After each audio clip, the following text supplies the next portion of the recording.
Okay,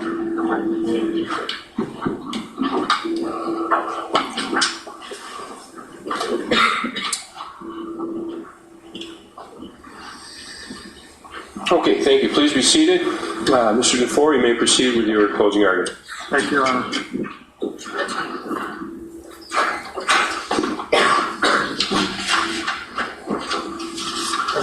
Court, counsel,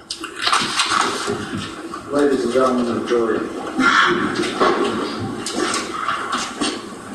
With the defendant, there's always just one more lie. Just one more lie. And that's, ladies and gentlemen, really what this case is about. Is the defendant telling... Overruled. Please be seated. You can continue. Your objection is preserved. This case is about whether the defendant is telling the truth, whether her story is the truth or not. Because if the defendant's story is not true, the defendant is guilty. Guilty, first-degree intentional homicide of Alex Woodworth on March 22nd. I'd like to start closing argument with a discussion of what's not at issue in the case. And ladies and gentlemen, there's no question in this case, there's no doubt at all, that the defendant caused Alex's death. The defendant killed Alex Woodworth on March 22nd, 2018, when she repeatedly stabbed him. And there's no real question that that action was intentional, ladies and gentlemen, that she intended to cause Alex Woodworth's death. Now you may say, wait a minute, she testified, she said, I didn't intend to, I didn't want to kill him, I didn't plan to kill him, I didn't intend to kill him. But that's not the issue. Because as the judge told you just a little while ago, intent is not just what the person in their mind plans. That's one part of intent. All right? That's one way you can prove intent. If they say, yes, I wanted to kill that person, that proves intent.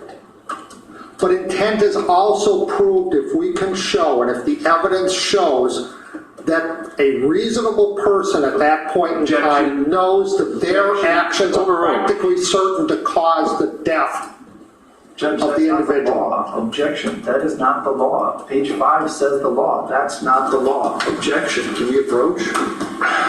Your Honor, the law is if the person knows that it's practically certain to cause death, that is intent. That's not what he said. Can we approach, Judge? He misstated the law. Your Honor, this is argument. All right, this is argument. It's overruled. Your objection is preserved. You make your record after that argument. And when the defendant stabbed Alex 16 times, she knew her actions were practically certain to cause Alex Woodworth's death. And when she left Alex Woodworth there, taking his phone, so that he has no way of giving help, she knew her actions were practically certain to cause Alex Woodworth's death. It's not about whether the defendant killed Alex Woodworth, and it's not about whether the defendant intended to. It's whether you believe the defendant's story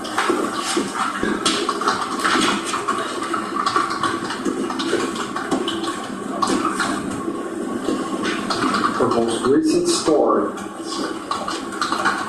that she was acting, she was afraid. That's what this case is about. If you don't believe that story, then the state has proven beyond a reasonable doubt that the defendant intentionally killed Alex and that she did not act in self-defense. And she is guilty of first-degree intentional homicide.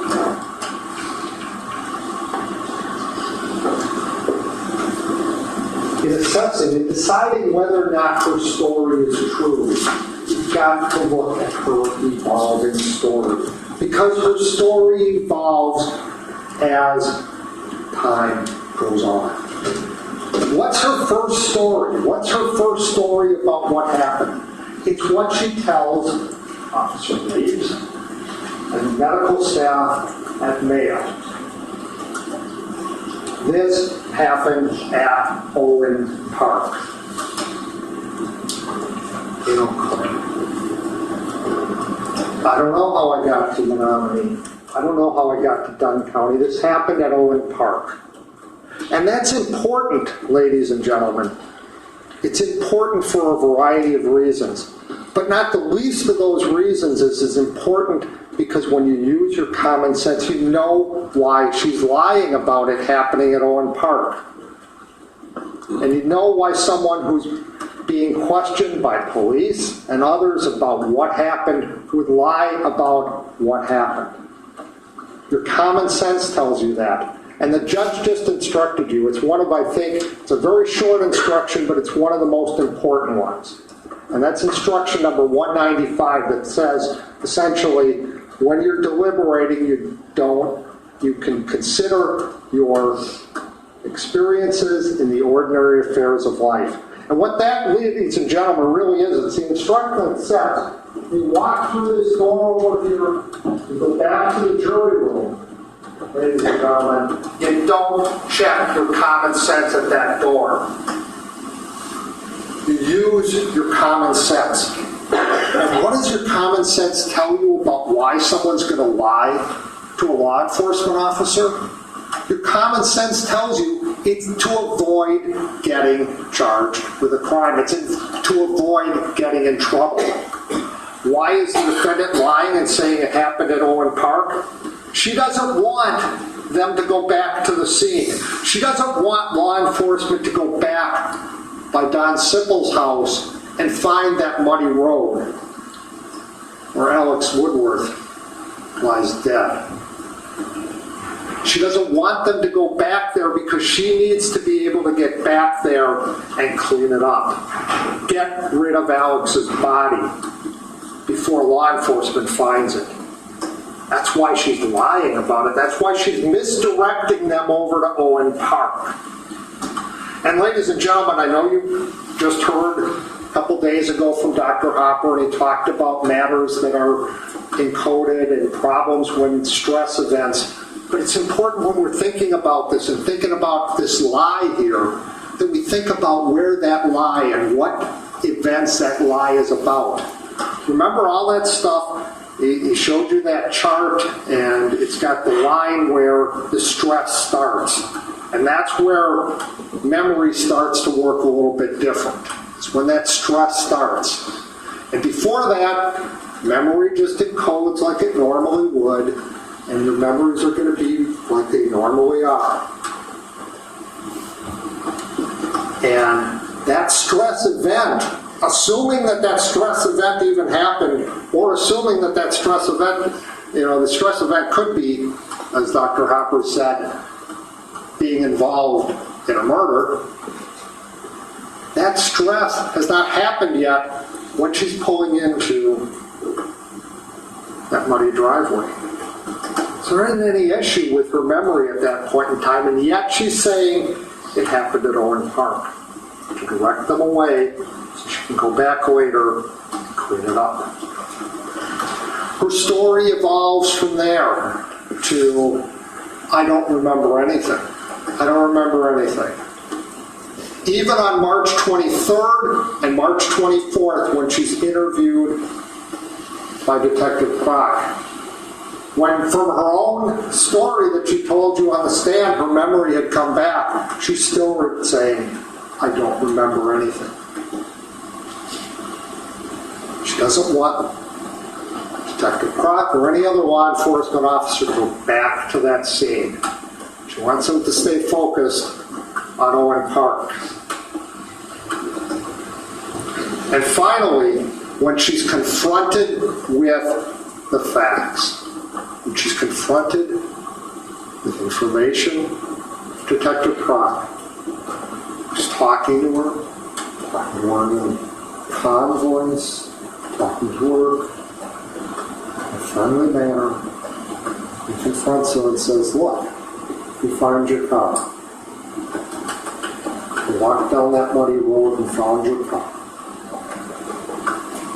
What do you think? Who found? And now she's got to go to plan B. Plan A is Alex attacked her, he took off with my car, don't know where anything is, don't know where he's at, don't know anything about it. She's got to go to plan B and say he was attacking her there, and then she stabbed him. And now all of a sudden, all those facts that, again, using Dr. Hopper's description, are the facts that are superencoded, the critical, the central details of what happened come out. But the story has to evolve even more, and it evolves into the story she told here. Because the story she told them is not the same story she told.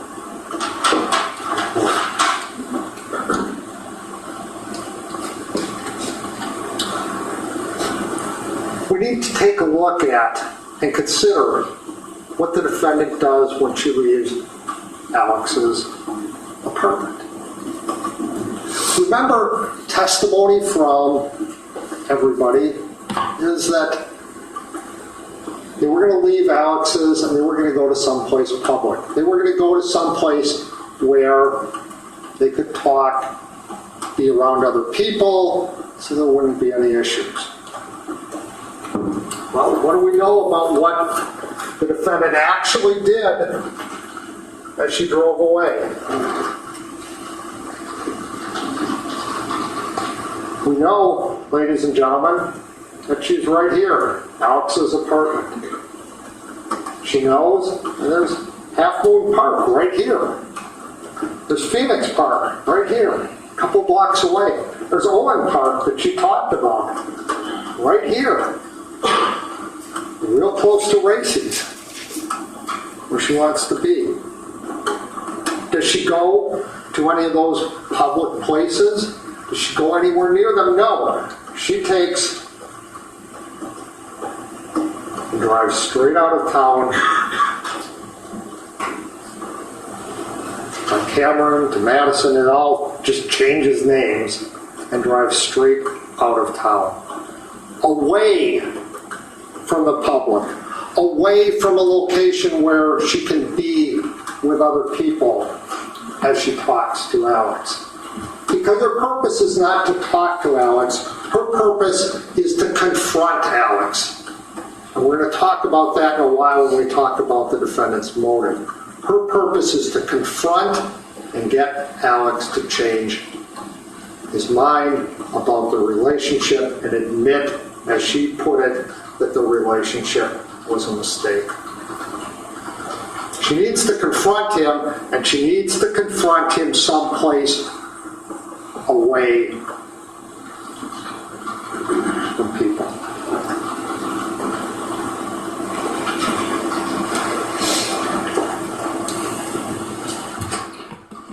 What about, and you may have forgotten about, Dan Davidson, who testified fairly early in the trial.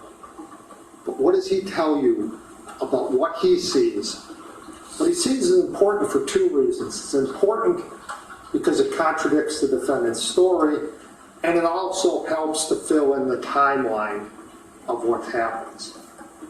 Because Dan Davidson, bus driver at the time for Beauclair, person trained to make observations of other drivers so that he can make sure what they're doing, to watch them, to look at their eyes.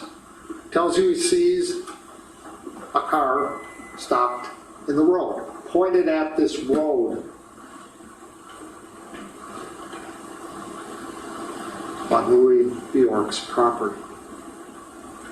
And he sees two people in there, and he sees a woman driving. The defendant confirms, yeah, I remember somebody driving around me, so the defendant confirms that in fact this happens.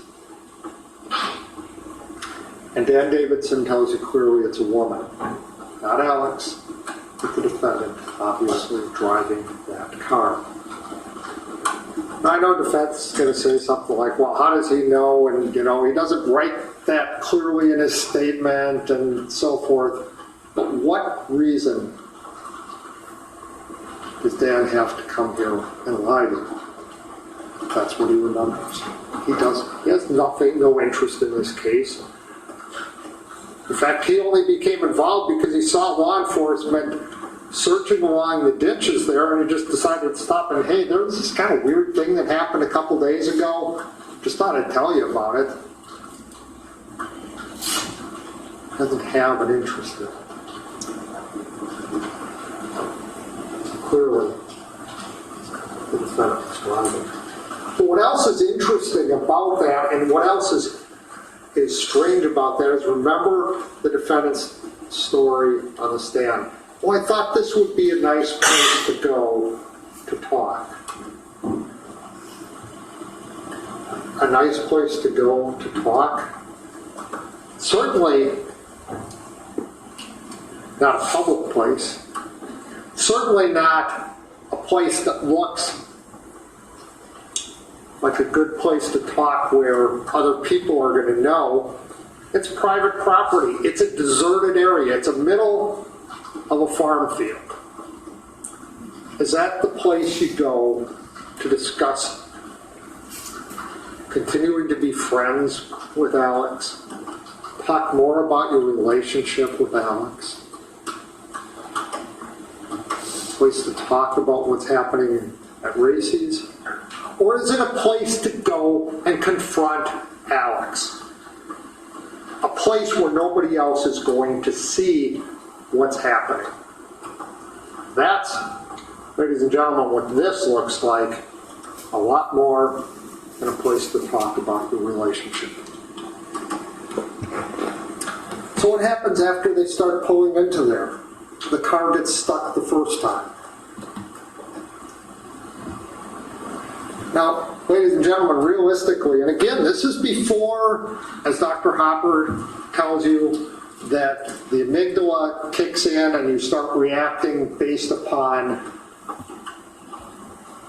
instinct, habit, those types of things. This is when you still have rational thought. And the defendant still has her rational thought about her. And what does she decide to do? The rational thought is you're on this muddy road and you're starting to get stuck. If you get stuck, rational thought says, I'm going to back out of here and get out of here before I get stuck so that I can't get out. That's what your rational thought tells you if you're just trying to find a convenient place to stop and talk. Despite the fact that there were probably hundreds of places to conveniently stop and talk where there are other people around. But if you want to get to the location where you, over that hill that you heard about, to where you can't be seen from the road, so you can confront someone and confront them and make them do what you want. You want to keep going, you want to move forward, you want to go over that hill and get away from where everybody else is. And that's what the defendant chooses to do. And once they get stuck, the rational thought is, let's get some help. It's going to have to get out of there sometime, and you're going to have a tow truck someday or sometime. Just because it's going to cost some money, rational thought is we need to get out of here unless we still need to confront him. And he'd do that before anything else happens. Now, as I said at the start, this case turns on whether you believe the defendant's story or not. And I want to talk about why the defendant's story is not believable, why the defendant is not credible. There's 5 areas that I want to cover when I talk about that. I want to talk about the lies that she's admitted that she made. Things that she told you or told others were clearly lies.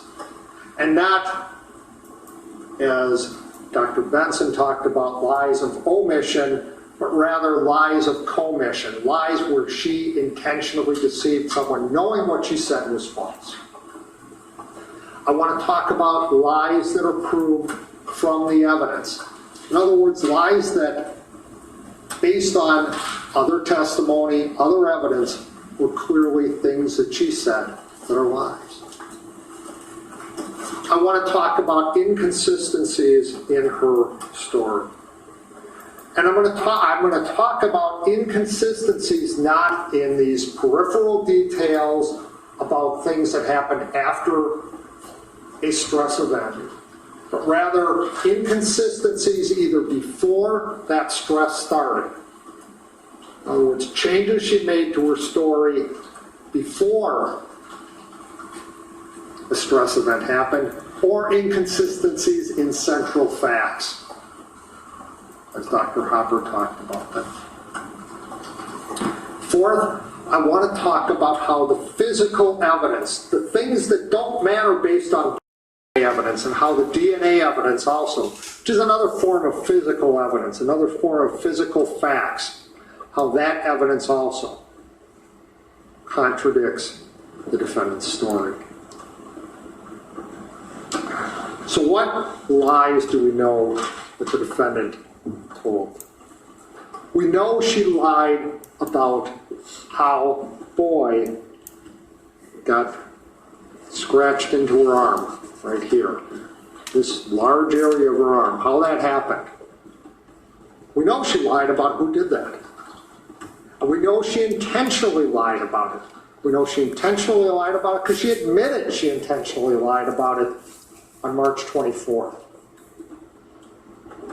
Because on March 24th, when the defendant was interviewed by Ryan Prock, she told him, first in that interview, that Alex did that, and later admitted, again, when confronted by the truth, when confronted by facts that dispute her story, she changed her story and admitted, yes, I lied, I'm the one that did that. Why lie? Why misdirect law enforcement and try and point them over in this direction when you know they should be in this direction? You lie because you're covering up. You're covering up for what you did wrong. She lied about going to Owen Park. She knew, she admitted on the witness stand that she knew she didn't go to Owen Park when she said that. But she lied about it. Misdirected law enforcement. She lied about going to Racy's first because, and the reason why that's important, it may seem like a small detail, but the reason why it's important is she doesn't want law enforcement to know how important it is to her that she talked to Alex that day. That was the reason why she went against her father's wishes and drove to Eau Claire. That's why she went and found the keys that her father had hidden so she could drive to Eau Claire that day. That's why she went to Eau Claire that day despite not telling Jason the night before in their Instagram messages that she was going to Eau Claire that day. Because she needed to confront Alex. We'll talk more about that in a little while. But she didn't want law enforcement to know how important that was, so she said, I went to Racy's first. And changes that story when she's confronted with the facts, when she sees this evidence that shows she's there first. She's at Alex's first. And then her story changes. And she lied when she told Ryan Fox multiple times on March 23rd and March 24th that she can't remember until she's finally confronted with what law enforcement knows. And at that point in time, admits. All right, you got me. But this is what happened.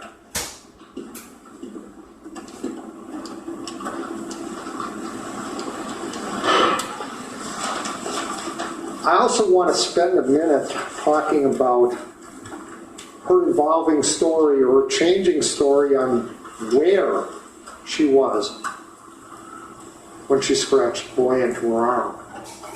Because in the course of just a few minutes of her interview on March 24th, her story changes on that. And her story changes because initially she tells Brian Kroc that she's sitting in the car when she does that. And just a few minutes later, 2 pages later in the transcript of that interview, she says, oh, I did it on the road. Because I did it right after I fell down and the phone broke. So I was on the road when I scratched the boy in my arm. And her story changed yet again, moved again, when she got up on the stand. And her story then became, I did it when I was by the back of the car. That's another example of her story having to evolve and change. Because by then she knew about the DNA evidence. She knew what Kevin Scott had found with DNA. And she knew that Kevin Scott had found her blood, her DNA, on the trunk of the car. So now her story has to evolve and change to show why her blood is going to be on the trunk of the car. So now it changes to I scratched a boy in my arm when I'm by the trunk. It changes, it evolves. She can't keep her story straight. Every time she's caught in a lie, her story changes. Another one part, caught in a lie, she's not there.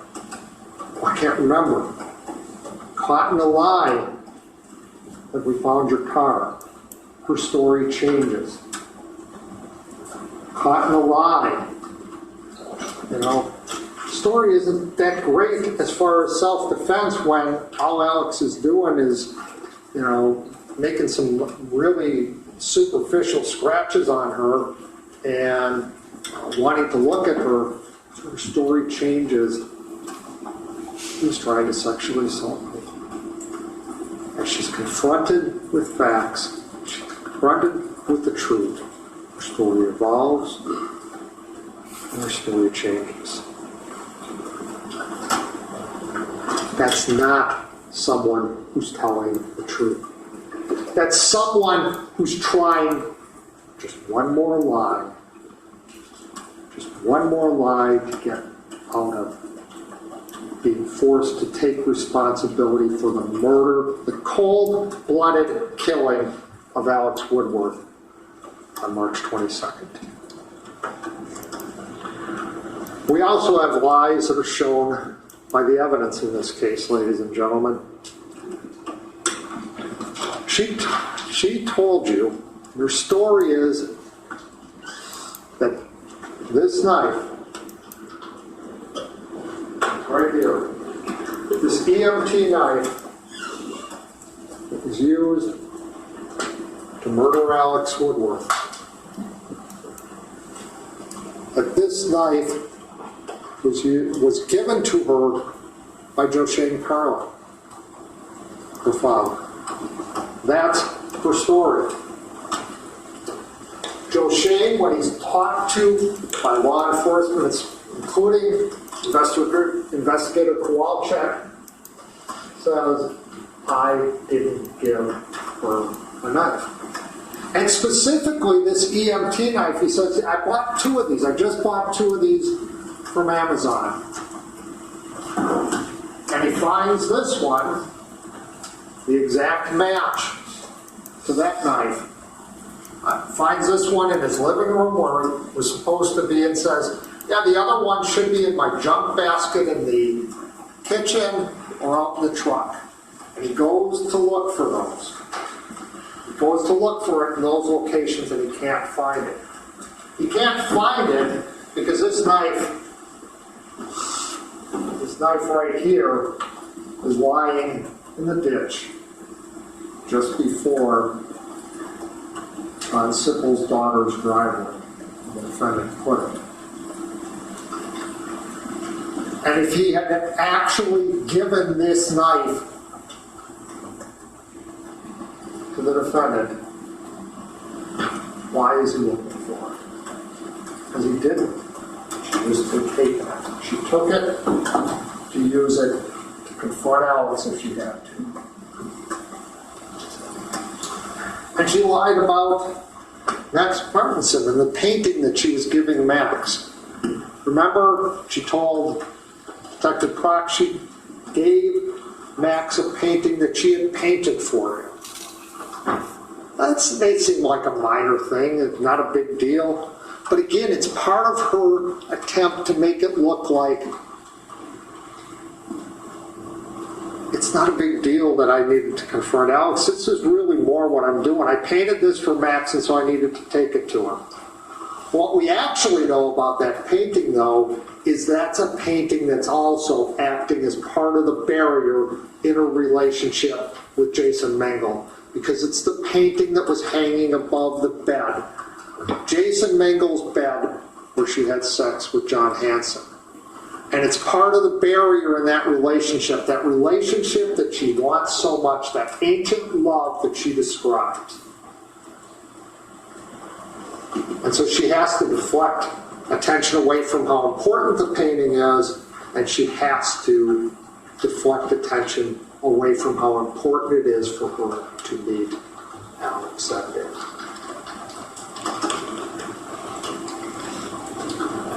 There's more lies from the evidence. Another one, minor one again, but another one that shows the defendant can't keep her story straight because she doesn't tell the truth. If she said, I was talking to Jason, I was sitting in my car and talking to Jason when the police arrived. Well, you all saw the video from Officer O'Neill. You all saw that video, and on that video, Officer O'Neill meets with Jason over at the school, over at that Montessori school across the road when he first gets there. And then he then pulls over to Alex's apartment. The defendant's not talking to Jason Mengel when Officer O'Neill pulls up because Jason Mengel is across the street. Her story also changes depending on who her audience is. I apologize. Could you take that down? I can't see the slides. Is that needed still? Thank you. Sorry about that. Thank you. Her story changes depending on who her audience is. Her story changes, her version of the events changes depending on who her audience is. When she talks about moving out of Jason's apartment, when she talks to Jason, she talks to some other people, it's because of the situation with John Hanson. She just can't take that. She can't be there because of that. But you saw that text exchange between Jenna Van de Zan and the defendant. She tells Jenna, I'm moving out because of Jason, because I can't take it with him anymore.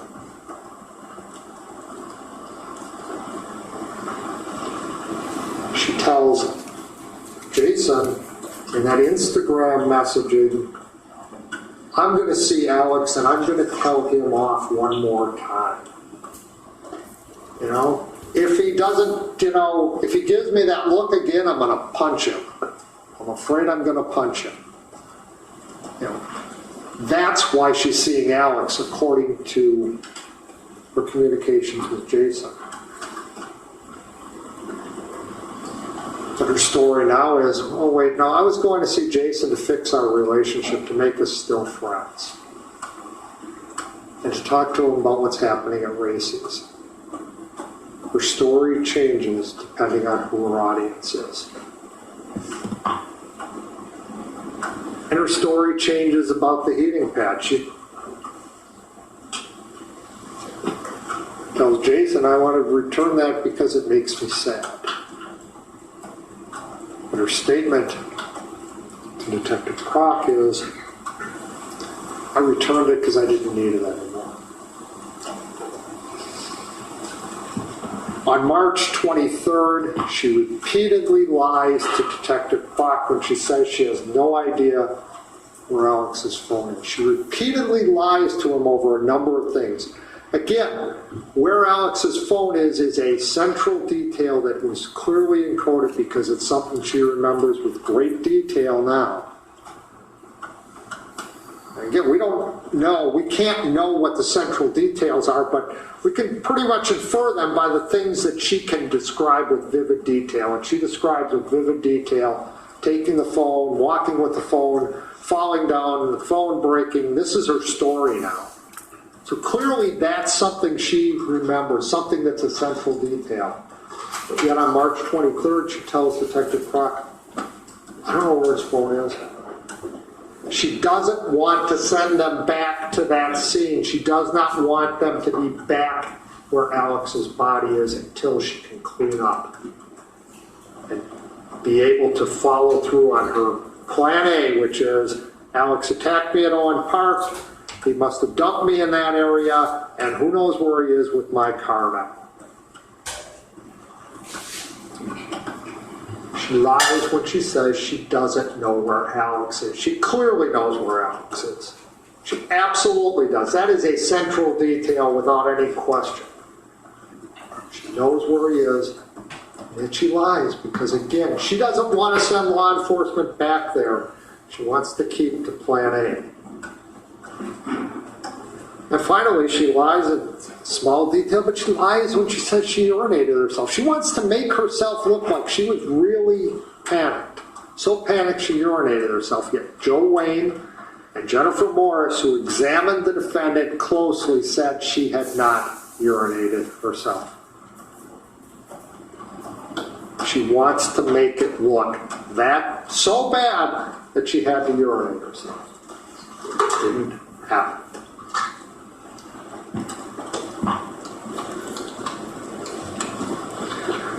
So let's take a look now. Let's consider the physical facts in this case. Let's consider what those physical facts tell us, and let's take a look and see if those physical facts support or discredit the defendant's story. Do those physical facts tell us that she's telling the truth, or do those physical facts tell her that it's just one more lie? Let's start with Alex's cell phone. Alex's cell phone is found there, and her story is that she fell while she was walking, and the phone broke, and that's where it's going to be. Well, physical facts tell us that the front of the phone and the battery, which is out of it, are down here. Right here. Much nearer the driveway. And the physical facts tell us the back of the phone is right here, almost to the location of the driveway. Physical facts show she's not telling the truth about what happened to the phone. Didn't break when she fell down. She took it apart, left part there, and left part in a separate location. A defense may say, well, wait a minute. We know there was water flowing there. There's water flowing down, flowing along here. But the water is flowing from in this direction here. From Don Sipples down towards Louis Bjork's property. And what does your common sense tell you again about this? If water's going to move part of that phone, is it going to move this part that's heavy and going to sink? Or is it going to move this part that maybe is a little lighter and may float along? You've got to make the back, oops, sorry, it's going to make the back move, not the heavier part. Physical facts tell us her story is not true. Physical facts about this injury to Alex right here in the side of his head, on the right side of Alex's head. That physical fact tells us the defendant is lying, and was lying when she got on the witness stand and told her story. And why, ladies and gentlemen, it's important to remember the details. And unfortunately for the defendant, she doesn't remember the details. Or at least she doesn't get her story to fit the details. Because she told you clearly, Alex is facing her. He's within inches of her. And the knife is in her right hand. She's holding this knife here in her right hand. Alex is inches away from her while she holds this knife in her right hand, and she stabs him with enough force to go through the temporal bone of Alex's head. And both Dr. Mills and Dr. Thomas told you that takes a lot of force. And ladies and gentlemen, if Alex is facing her, Alex's right side is here, her right side is here. How does she come around? Right from the exhibit, I think it's exhibit 195. And you saw this was part of the page that was put up on the screen. And this is what the chapter talks about as parallel, superficial, incised wounds. They're not talking about geometrically parallel lines. They're talking about lines that are going in the same direction, all right, as opposed to, lines that are going all over the place. And you can just imagine if you're kicking and moving and your leg is going all over the place, it's going to be impossible to cut a straight line. Lines are going to be zigzag, they're going to be starting, stopping, they're going to be all over the place. But this is talking about multiple parallel superficial incised wounds. And what do we see on the defendant? Not only do we see that, but we start with this one right here, which the defendant admits she did to herself. And take a look at that in comparison to these on her hand. Very similar depth, very similar looking wounds. Compare them to these right here on her leg. Again, very similar looking, multiple lines. Again, when you consider what the picture in the textbook itself shows, multiple parallel, superficial, incised wounds. Multiple, superficial, incised wounds. And you look at these. Again, multiple superficial, admittedly not parallel, but again, straight lines. Not something that makes sense with somebody who's moving and kicking and moving all over the place, which is the defendant's original story. And I'm not going to, for various reasons, show another one of the pictures which shows the even more superficial wounds in the most sensitive area. But she needs those there because she knows that Plan B has to include claiming that Alex was attempting to sexually assault her, so she's got to put some wounds there. She's got to put some wounds in that sensitive area. But what, ladies and gentlemen, you remember, she said her story to Detective Prock is, I cut my hand when I grabbed the knife. I grabbed it with my hand on the blade, and it hurt a lot. This is what Dr. Tillotson says it looks like when you grab the blade, and it hurts a lot to get it away from your assailant. And so the defendant's story has to change again. All right? She gets confronted with this when Dr. Tillotson testifies at a hearing before trial. She knows now that story about grabbing the knife by the blade to pull it away from Alex doesn't work anymore. So her story has to change. Her story changes to, I batted at the knife, and then I kneed him in the groin, and that's how I got the knife away from him. Her story changes when she's confronted by the facts. And her story on getting the knife then from there doesn't make much sense, because according to her story, her glasses are off, she can't see more than a couple inches in front of her, and yet she's able to find the knife, pick it up, and use it without her glasses. Her story changes. Her story makes no sense. She's not telling the truth. And the physical facts, her own injuries tell you that. And her own injuries tell you how likely is it that Alex could have cut her exactly the same depth, exactly the same way as she admittedly cut herself, when Alex is supposedly doing that through her clothing. Ask yourself, does that make any sense? When we talk about the defendant's clothes and what they tell us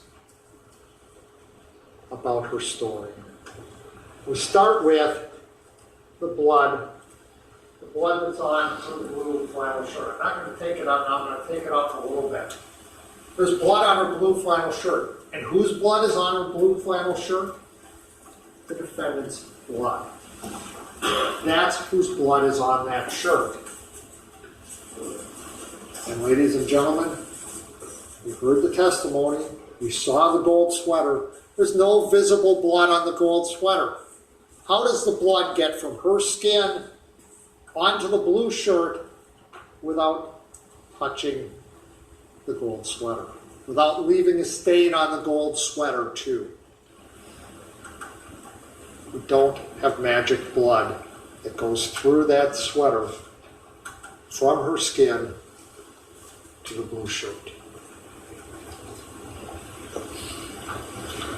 Defendant's story is that she didn't take off any of her clothes, she didn't remove any of her shirts, she didn't take anything off, and she carved the word boy in her arm through her shirt.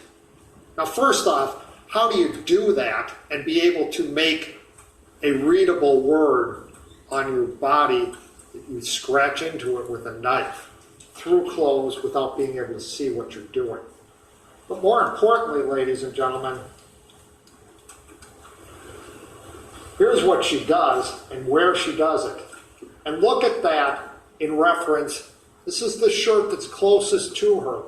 This is the shirt that is just above this gold sweater or gold yellow tiger shirt. But the one that's closest to her skin on her arm. How do you do this through this hole in that shirt? And if that shirt is pushed up or out of the way, why is this hole there? Hole is there because she creates the scene afterwards. She takes off the shirts, she carves boy in her arm, and then cuts them up to try to fit her story. She just doesn't do a very good job of it. I want to talk a little bit more about her clothes. The defendant's story is that Alex is cutting her through her clothes, cutting her legs. They're going to bleed. We heard that, you know that, and you heard that from the doctors. Those cuts are going to bleed. All right. So you'd expect right next to the cut, where the cut in her leg is, you're going to expect to find some blood. Makes sense. And you know what? We did find blood there. But what doesn't fit the defendant's story is the blood that we find right next to that big cut on her pants leg, right next to where that incision or that incised wound is in her leg, it's not her blood. It's Alex's blood. Why is Alex's blood there?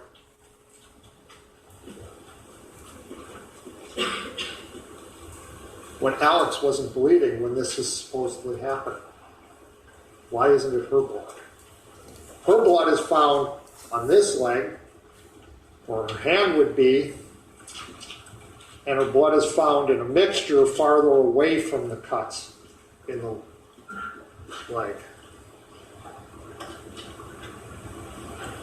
It's because she cuts those clothes afterwards. And she cuts those clothes after she's killed Alex and Alex's blood has gotten on her. And she cuts them when they're not on her. And then cuts her leg so she can create the scene.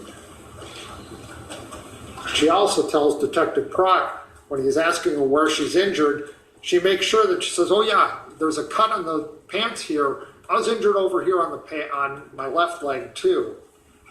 But there isn't one. Because she's trying to match up all the places that she remembers she cut her jeans. She just doesn't have a cut there. And still more on the clothes. And here I want to show you the clothes. I'll show you this. Because we're going to take a look. It's a muddy area where we're at.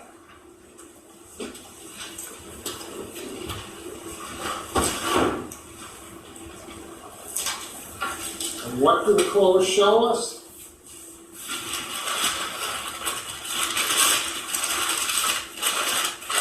Start with this yellow t-shirt, Alex Bengal's t-shirt.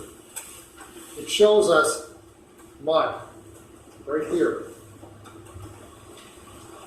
There's mud on this yellow t-shirt.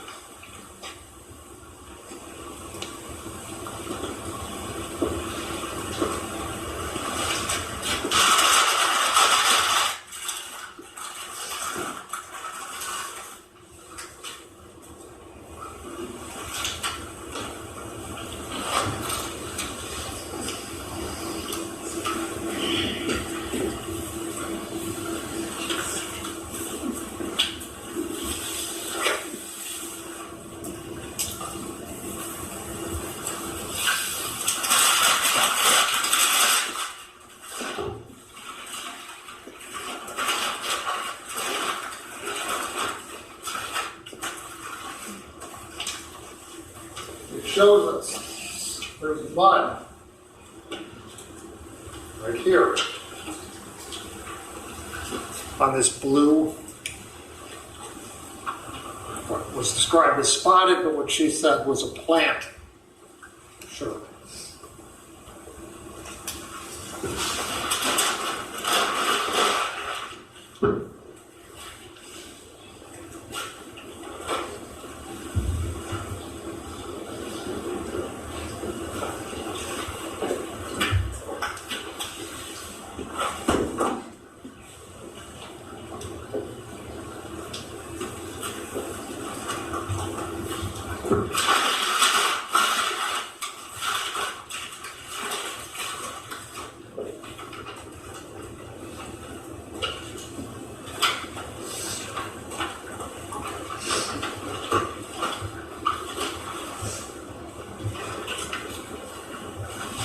And it shows us there's mud on this blue flannel shirt. But what it doesn't show us, ladies and gentlemen,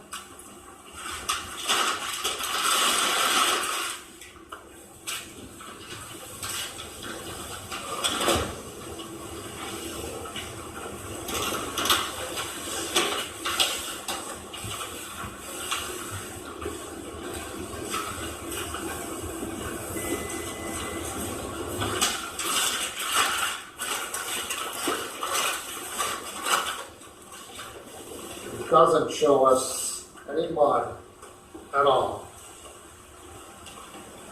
on the gold sweater. None. Ladies and gentlemen, considering that physical fact, fact that there is no mud on that sweater, and yet there's mud all the way down to the yellow tiger shirt. That tells us that her story that she never took any of those clothes off is not true.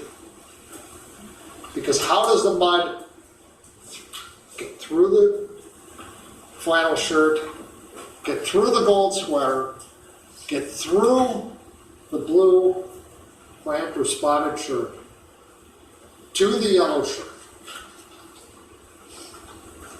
Why does it happen if those shirts don't come off?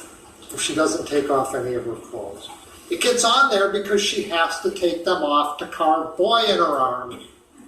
It has to get on there because she takes them off so that she can set up that scene. That's why there's no mud on the gold sweater, but there is mud on the blue shirt and the tiger shirt.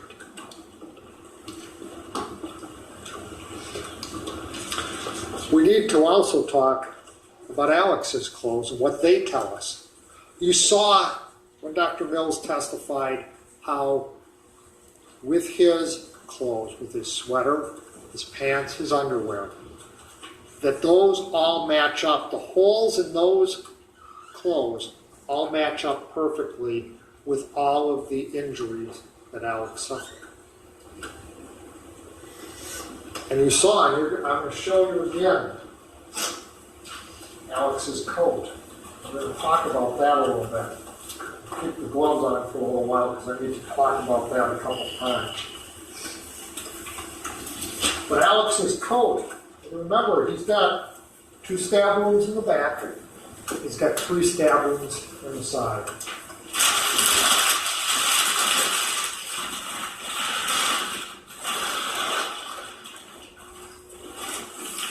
And what do we see with Alex's coat? We see, yep. We've got, I drew it from the inside, I think it's a little easier to see on the inside.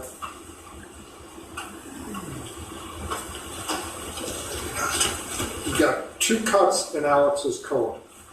We've got one right here, shoulder area,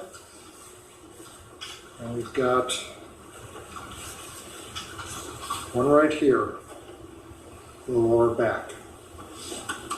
That's where we have 2 cuts in Alex's coat. What do we know about cuts to Alex? Where do we know about where he was stabbed? Well, first off, I apologize, not the greatest picture in the world, but this is Alex on Officer Zwiefelhofer's squad video. You can see how the coat covers his side. Goes down, covers his side. It's important because what we know is that Alex has these 2 injuries labeled. And again, the labeling, the numbering, it's just arbitrary. We're not trying to say this was the 15th and that was the 16th injury he suffered. It's just how Dr. Mills marks them. Got this cut here, and this stab wound here, and this stab wound here. They correspond to the 2 holes I showed you just a moment ago in the coat. But we also have these 3 stab wounds. Sharp force injury number 8, sharp force injury number 9, and sharp force injury number 10. And according to the defendant's story, Alex has his coat on the whole time she's stabbing him.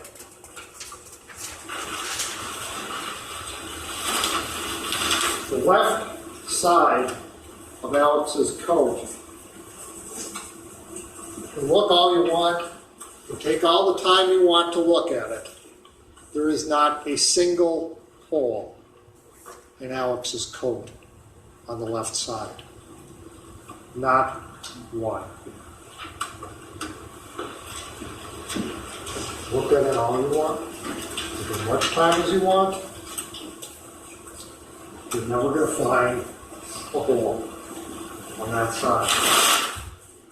So ask yourself, ladies and gentlemen, if Alex is wearing his coat, if the defendant's story is he is,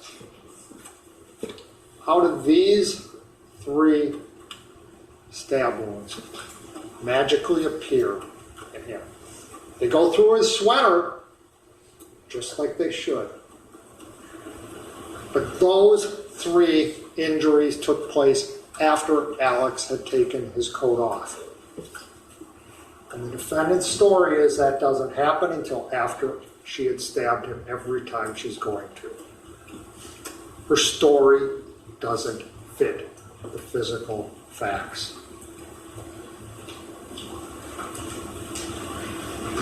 Her story is a lie.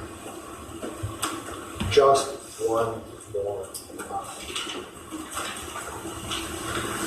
So what does the DNA tell us about what happened on March 22nd? DNA doesn't lie. DNA doesn't have problems with memory. DNA doesn't have issues. DNA tells us facts. And it tells us where Alex's blood is, and it tells us where the defendant's blood is. But maybe more importantly, in many respects, it tells us where the defendant's blood is not, where her DNA is not. Because where her DNA is not also tells us that the defendant's story is a lie. So let's start with the inside of the car. This is a photo that shows, and we've added on to it so that you've got an idea of where things are. What the DNA tells us about whose blood is in the car. Remember, the defendant's story is that she is being cut while she sits in the car. Or not sits, but lays down on the back seat of the car. That the cuts to her leg happen while she's laying down in the back seat of the car. That the cuts to her left hand happen while she's laying down in the back seat of the car. Those are going to bleed. We know that. We've heard that. Common sense tells us that. Whose blood is in the back seat of the car? Alex's. And only Alex's. If the defendant is being cut while she's in the back seat of the car, why is none of her blood, why is not any of her blood found in there? They sampled a lot of locations in there. On the seat backs, all over. None of it's hers. It's all Alex's. If she was being cut there, why isn't her blood there? What does the blood and the DNA evidence tell us about the outside of the car? It tells us, and we've talked about this, I'm not going to repeat it, that the pools of blood are Alex's. But equally importantly, ladies and gentlemen, it tells us, and it's not shown specifically on here, but this trailer, defendant's blood is on 2 locations, 6 feet apart. You heard that testimony. 2 different spots, 6 feet apart on that trailer. Her blood's there. Her story does not explain why her blood's on that trailer. On that trailer because she's trying to set up a scene. Her blood is also, while you can't see it in this picture, her blood is on the outside of this driver's side rear door. Big drop of her blood is there. It runs down the door. In her story, that door is never closed. How does her blood get on the other side of that door, a drop of it like that, under her story? It doesn't fit her story. It's not explained by her story. It's explained by setting up a scene later on when the door is closed, and before she tries to pull Alex out of the car and leaves him in this position. She's cutting herself, she's making up the scene, and that's how the blood gets on the outside. And her blood on the trunk, we already talked about, that's a spot. She had to change her story to fit the facts. And ladies and gentlemen, maybe most importantly, what does the DNA on the knife tell us about whether this knife was used to cut the defendant, as she claims? What the blood evidence and the DNA evidence on this knife tells us is that, yes, there's blood. In fact, Kevin Scott didn't just do a presumptive test, he did a confirmatory test to confirm that there's blood on the blade, there's blood on the handle of this knife. And what does it tell us about whose blood is on the blade of this knife? Who was cut with this knife? Alex Woodward. The DNA evidence does not say that there's any of the defendant's DNA, any of her blood on the blade of this knife.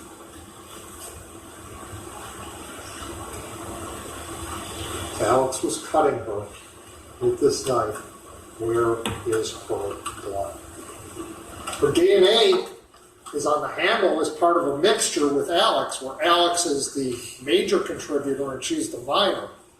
And that, ladies and gentlemen, makes sense that she's using this knife to stab Alex repeatedly, which we know is the truth. No blood of the defendant. No DNA of the defendant on the blade of that knife. And what, ladies and gentlemen, do these wounds, these deep wounds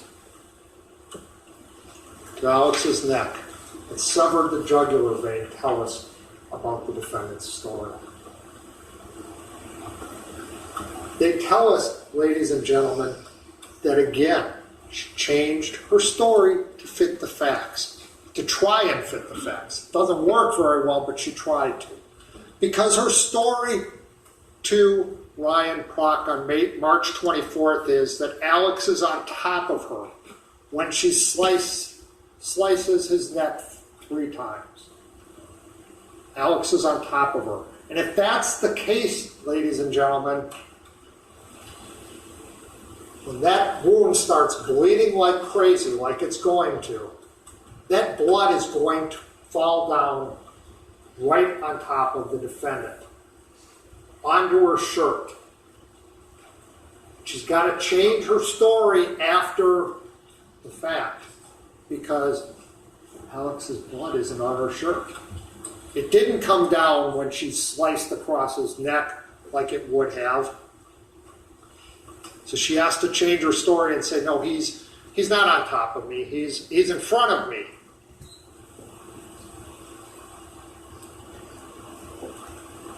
Changing her story to try and fit the facts. Because the facts from the DNA do not support her story.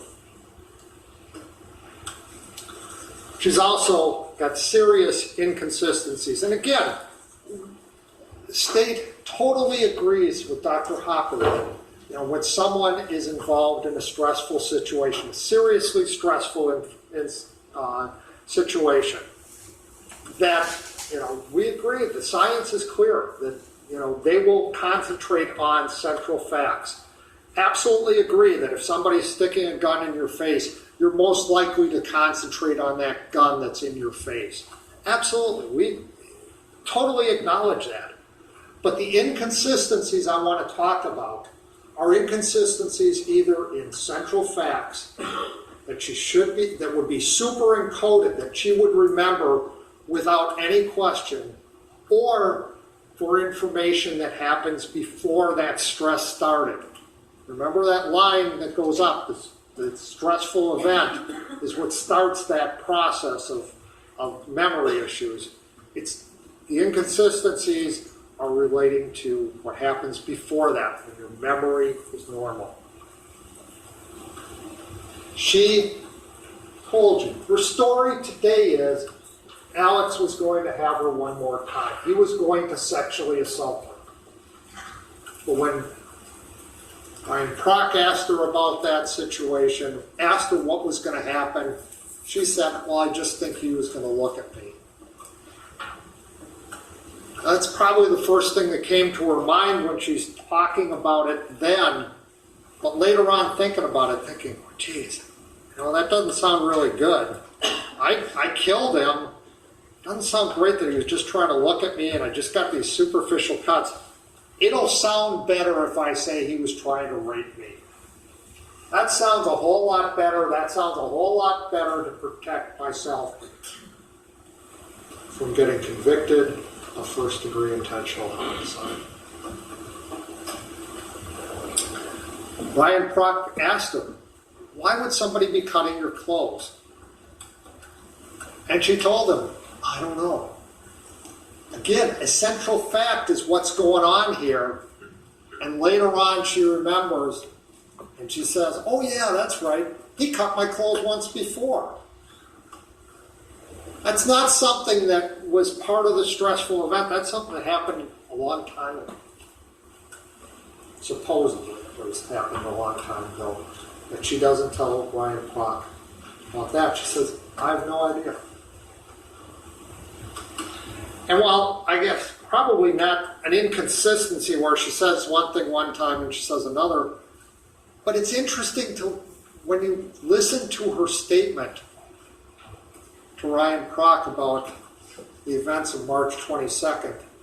When she's talking to Ryan Prock on March 24th, she says, when I got to that road. That's what she said. Well, that's interesting language because just think about it again, using your common sense. When you're driving somewhere, that's how you're going to describe it. But if you're a passenger, it's going to be more like, well, when we got there, or when we, when they got there, or something like that. Not when I got there.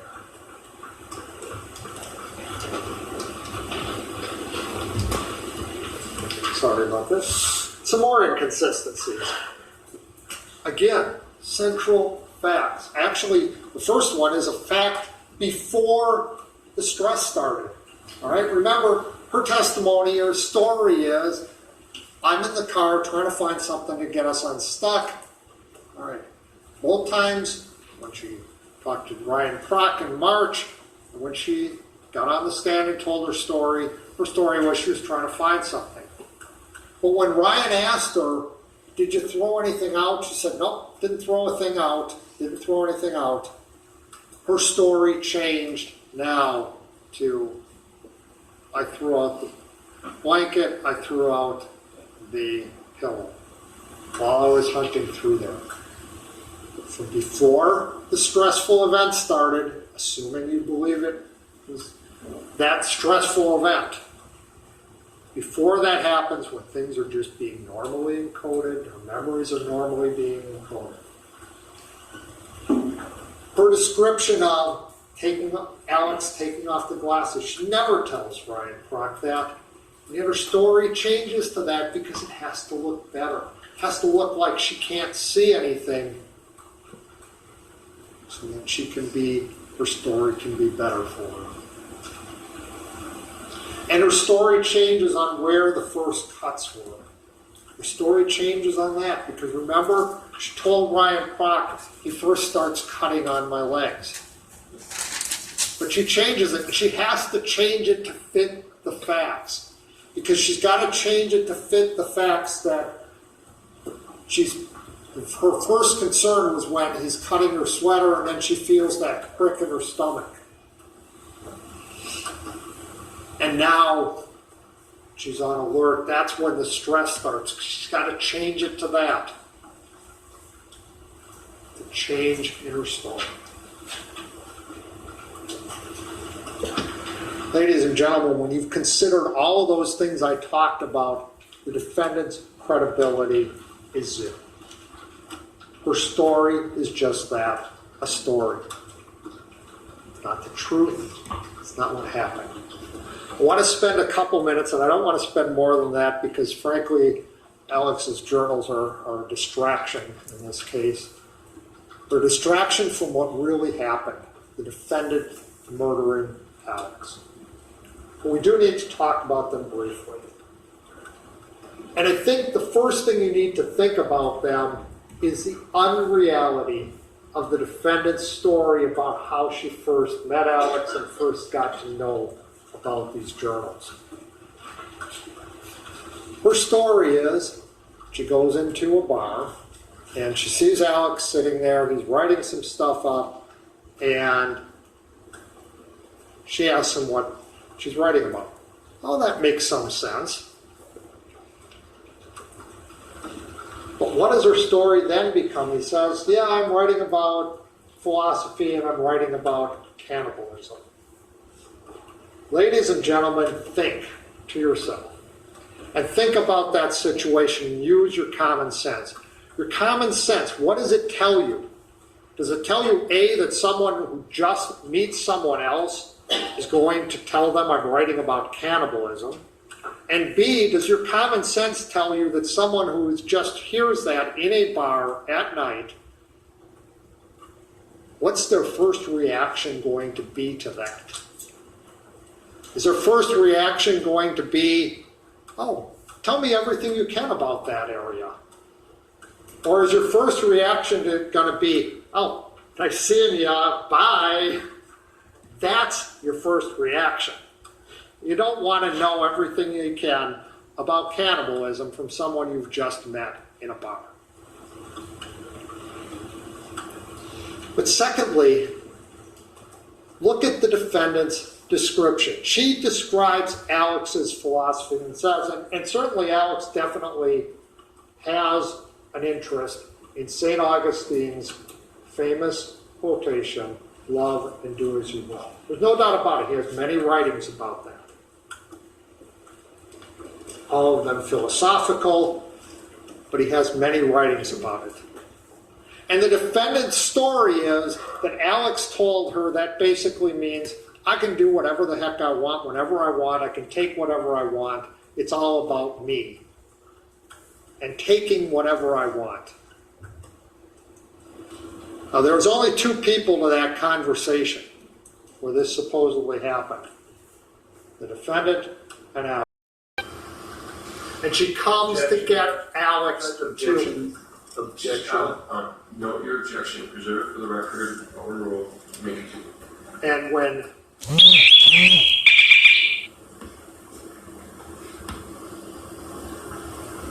Jenna didn't fix it, she is going to fix it. She's going to go to Alex's apartment, and she's going to go there, and she's going to get Alex to admit their relationship was wrong. It was a mistake. You heard that in her own words in the interview on March 24th. She said, I went there, we talked about our relationship, I told him how our relationship was a mistake, it was wrong, and I asked him if he felt the same way, and he said no, he didn't.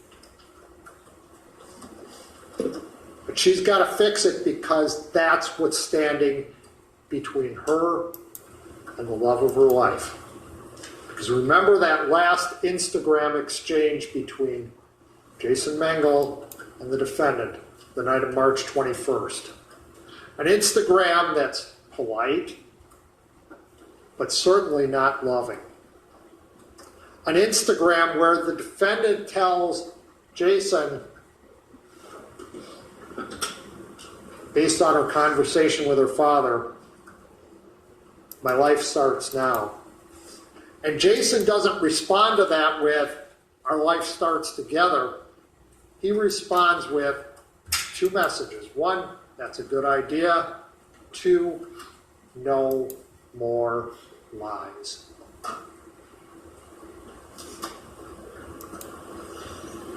And then the Instagram exchange ends with the defendant expressing her feelings are still there. She still loves Jason. She still wants to be with Jason by closing out that Instagram exchange with my husband. And Jason doesn't respond. My wife, he just responds, scream wildly. So the defendant's got to fix this problem herself. And the only thing standing in the way is that relationship she had had with Alex. She needs him to say it was a mistake. She needs to get Alex out of the picture. And Alex says no. So she's got to get him to a place where she can make him say it was a mistake. A place in private. Louis B. York's feel. And when Alex continues to say, no, I'm not going to do that, she snaps, she gets into a rage, and she stabs him. She stabs him in the head. She slices his neck. It's total speculation. Objection. This is total and complete speculation. You're not allowed to speculate. This is an argument, and note your objections overruled. That's what she does. When you look at the defendant's testimony, when she's talking about something that other people are present for, that other people can confirm or deny, she can't remember things. Don't remember that. Don't remember that, Bill. Ask her about the interview with Officer Reeves. I don't remember anything about that. Ask her about talking to the nurses. I don't remember anything about that. Ask her about anything that somebody else can confirm or deny and she can't remember it. You ask her about things that only happened between herself and Alex. All of a sudden her memory comes to light. And she remembers everything. That's not the truth. That's a story. Let's talk briefly about the experts. We've got Dr. Mills, Dr. Tillotson, Dr. Tovar, Dr. Benson, Dr. Thomas, and Dr. Hopper. Let's start with the medical experts. First thing that's important is both forensic pathologists who talked to you told you Alex died from sharp force injuries that the defendant inflicted on him. They confirm the defendant caused Alex's death. And then you heard from the defendant's injuries.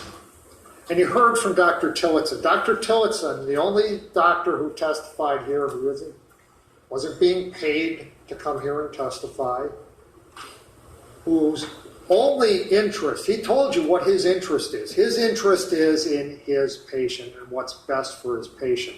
All he's trying to do every single day, and all he was trying to do in this case was help his patient, who was the defendant. And he told you and he explained why, and we've gone through why. His opinion is these injuries are self-inflicted that the defendant had. And if they're self-inflicted, ladies and gentlemen, if all of them are, the defendant's lying, obviously. And she's guilty. You also heard from Dr. Tovar. Dr. Tovar on that who says, well,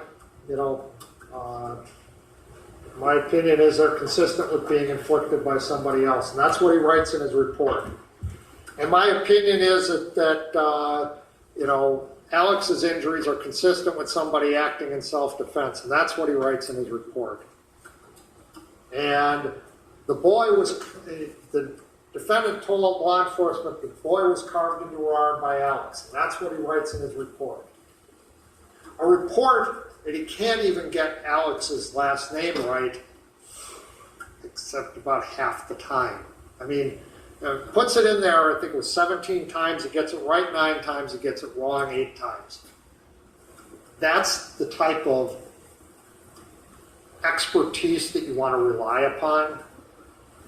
But not only that, he writes his report in such a way that it sounds like he's supporting everything the defendant says. But when you actually ask him questions, well, yeah, no, it could be consistent with something else. It could be consistent with self-inflicted injuries. No, it could be, consistent with somebody killing somebody unprovoked. Yeah, no, that's right. I mean, yeah, you're right. She told law enforcement that she did it herself. But he doesn't put any of that in. And especially galling is the fact that he puts in there that she says that Alex carved a boy into her arm when he knew without any question that Alex didn't do it. And yet he writes it in his report. What credibility does someone who does that kind of stuff have with you? I submit none.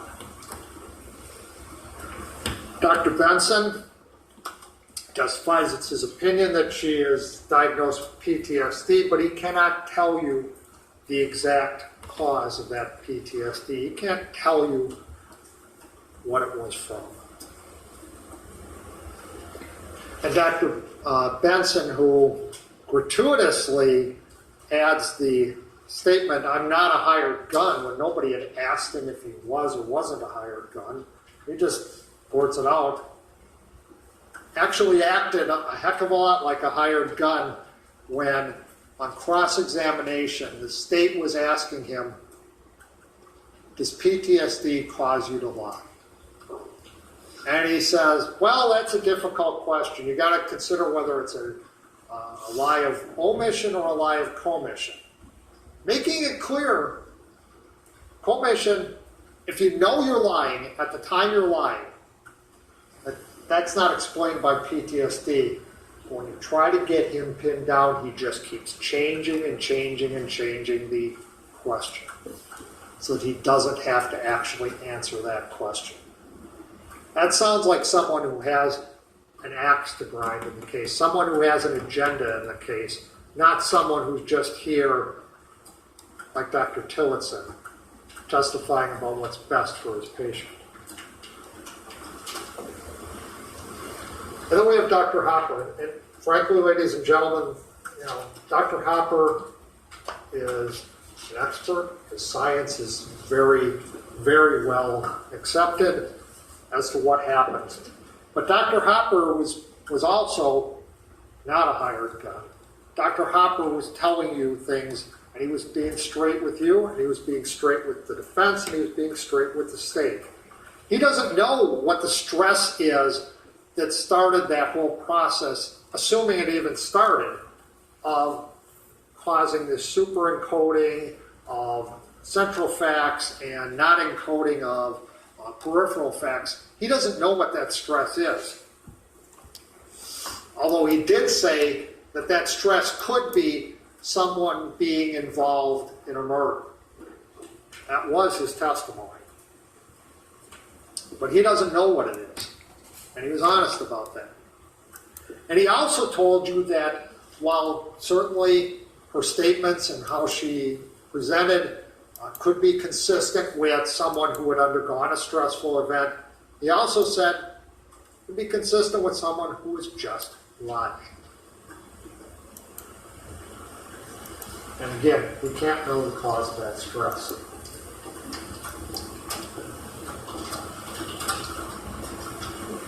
So, let's take a look at the timeline. This timeline is important. The timeline of events is important because this timeline tells us right about 1:25 is when the defendant arrives at the scene where she ultimately kills Alex Woodward. And she arrives at Don Sippel's house about 4:15. The time of the 911 call. So we've got 2 hours and 50 minutes between them. 2 hours and 50 minutes between the time she gets there to Don Sippel's and the time she's arrived at the scene. Her description of what happened, her description of getting stuck once, getting it unstuck, getting it stuck a second time, looking in the back seat for something to get unstuck, and sitting on the trailer for a little while, and then going back to the car and the attack that she just, her story talks about. An hour, maybe, at the most, to the time when she's heading to Don Sickles' house. 10 minutes to get there, that leaves her an hour and a half or more yet that's unaccounted for. An hour and a half in here that's totally unaccounted for by her story. And you know why? Because that's the time it takes her to set up the scene. That's the time it takes her to set up the scene after murdering Alex to make it look like it was self-defense. That's the time it takes her to try and get Alex's body out of the car. That's the time it takes her to try and put her blood in locations where she can do that. That's the time it takes her to cut herself. It's the time it takes her to take off her clothes, cut them, and then put them back on after she cuts herself. It's the time it takes her for the blood on her cuts to dry and then get to Donson. It's the time it takes her to create a scene. So what do the physical facts, what do the evidence as it relates to the blood, what is the physical facts as it relates to where the blood is and what type of blood there is in various locations tell us about what happened? Well, ladies and gentlemen, those physical facts, that blood tells us that Alex Woodworth is outside of the car when he's stabbed. Those physical facts tell us, as we talked about, that the defendant is behind Alex Woodworth when she stabs him in the head. And then Alex is out somewhere in this area or here where those pools of blood are when the defendant slices Alex's neck. And then Alex retreats to the car to try and get away. He runs to the car, trying to get away, and as he's doing that, he's getting stabbed in the back, because those stabs are through the coat.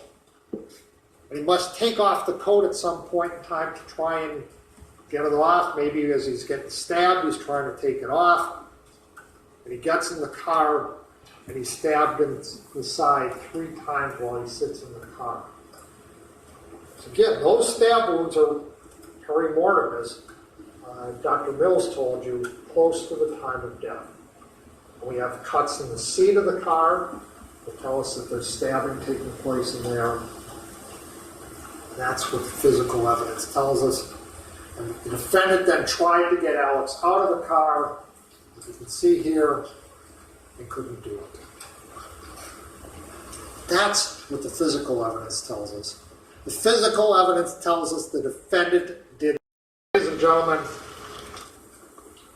when you consider all of the evidence in this case, it is clear. It is clear beyond a reasonable doubt. It is clear beyond a reasonable doubt that the defendant sitting there is guilty of first-degree intentional homicide. It's time to tell the defendant, no more lies.